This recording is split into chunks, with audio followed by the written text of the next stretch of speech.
After the Battle of Maubila, or just before it, Soto had word that there were resupply ships waiting for him on the Gulf Coast.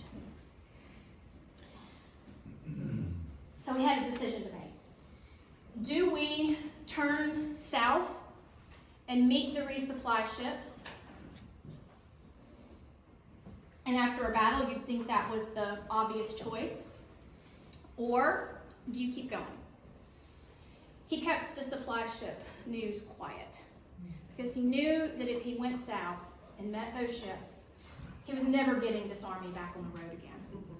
There would be no more, right? I mean, it was bad enough as it is. Morale was low. After spending a month licking their wounds at Maubila, they get back on the road, they head northwest, and they eventually end up at a place called Chicasa, or Chickasaw. Next slide. Oh, there's the battle scene, right? Burning village. I don't think a lot of people know about these attack dogs that he had, but they were Indians knew dogs. They'd had dogs for thousands of years, but these were used as a weapon. Next. Everything we know up to this current project is summarized well in these 3 books. There was an effort in 2005, 2006, where Jim Knight, who's co-leader of the current project, said, we've got to bring together lots of different ideas. We need not just archaeologists. We need historians, ethnohistorians, linguists, geographers, geologists, people who really understand the landscape and can match the current landscape with what we see in the historic documents. And they came together in Tuscaloosa for several days and then put together the results in this book on the left. It is still quite relevant, and there's a chapter there that says, that's called, what do 16th century native artifacts look like, and why does it matter? Okay, next. When was that book first done, on the left? That one was published in, I think, 2006. Okay. It's a University of Alabama press book, and it's written for the public, so it should work. Okay. Yeah, that's not. These 2 are meant for general audiences. This one's a bit more technical. It was based on a doctoral dissertation. Okay, so we're looking for Maubila. We know that it's a 3-day march from Piachi, 2 days and a morning. We know that it's about a 30-day march to Chicasa, the next big province where they got into trouble. It's spoken about as being on a plain, not the woods, not the Great Valley, but on a plain. There's perhaps a pond. One account mentions a pond that was bloodied after the battle. There's no mention of a river. There's no mention of a mound.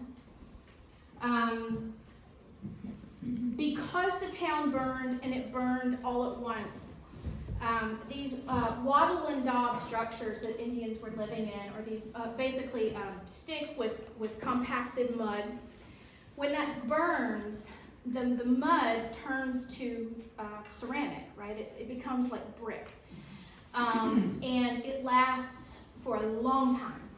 So there should be a dense concentration of daub at this village site. The whole village burned at one time, several thousand people there. So that's really one of the primary reasons that I say to people who think they have the site of Maubila, right, is going to be obvious, right? It's going to be obvious.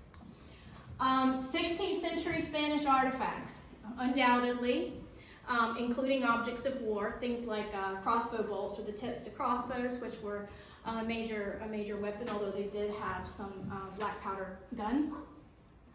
And 16th century native artifacts, particularly pottery of the right age. Why all this focus on pottery? Well, that's what we've got, right? Pottery and rocks are the meat and potatoes of archaeology because that's the stuff that lasts in the archaeological record. Did Indians have more than pottery and rocks? Of course they did. They had basketry, they had bone tools, they had, all sorts of things. They had clothing, right? They wore clothes, not just deer skins, but woven articles of clothing. But pottery and rocks are what last. So that's what we have. That's what we have, right? So we work with what we have. Next. All right, here's the complicating factor to that. In 1559, a Spaniard named Tristan de Luna came with several ships loaded with not just soldiers, but with colonists. And this is just 20 years after the Soto expedition, right? So he lands here. The ships were hit by a hurricane and sunk. And so Luna moved all the survivors onto land, and they set up a town. At some point, they were getting low on food. And so about 1,000 people of the Luna colony got on boats and went up the rivers of Alabama. They went up the Tombigbee River, and they went up the Alabama River. They went to a place, an Indian town called Nanapicana. And while they were in Nanapicana, they unloaded. They built a little temporary village, but this is 1,000 people. And then they sent another advance guard up the river and ultimately all the way up into northwest Georgia to look for food. That was successful. They came back, and then the whole group moved back to the coast.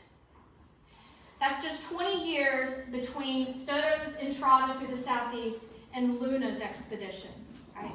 So, and there's no difference in material culture.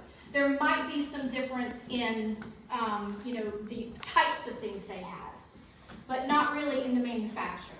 Right? You can't tell me if a chest on chest is, 1810 or 1815. They're going to be really similar, or 20 years apart. So, what do you do here?